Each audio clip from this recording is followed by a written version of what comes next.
চুয়াডাঙ্গায় আনুষ্ঠানিকভাবে আম সংগ্রহ শুরু হয়েছে। বৃহস্পতিবার 15 মে চুয়াডাঙ্গা জেলা প্রশাসন ও কৃষি সম্প্রসারণ অধিদপ্তরের আয়োজনে সকাল 9টায় চুয়াডাঙ্গা জেলা প্রশাসক মোহাম্মদ জহিরুল ইসলাম শহরের মহিলা কলেজ পাড়ায় এ আম পাড়ার উদ্বোধন করেন। চুয়াডাঙ্গা কৃষি সম্প্রসারণ অধিদপ্তর সূত্রে জানা যায়, এ মৌসুমে চুয়াডাঙ্গা জেলায় 2300 হেক্টর জমিতে আম বাগান রয়েছে। জেলায় 12,000 আম চাষি এ মৌসুমে 34,500 মেট্রিক টন আম উৎপাদন করবেন বলে আশা প্রকাশ করা হচ্ছে।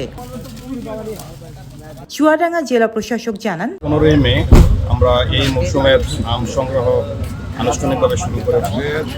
আপনারা জানেন যে চুয়াডাঙ্গায় প্রায় 2300 হেক্টর জমিতে এবার আম চাষ হচ্ছে এবং সেটা প্রায় 12,000 কৃষক যারা বাগানের মাধ্যমে আম চাষ করে। চুয়াডাঙ্গায় 12,000 কৃষকের আমের উৎপাদন আনুমানিক 35,000 মেট্রিক টন।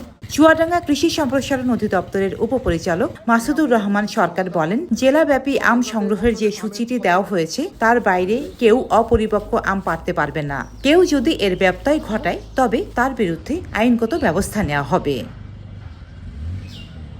রোজিনা রোজি, দেশকাল নিউজ।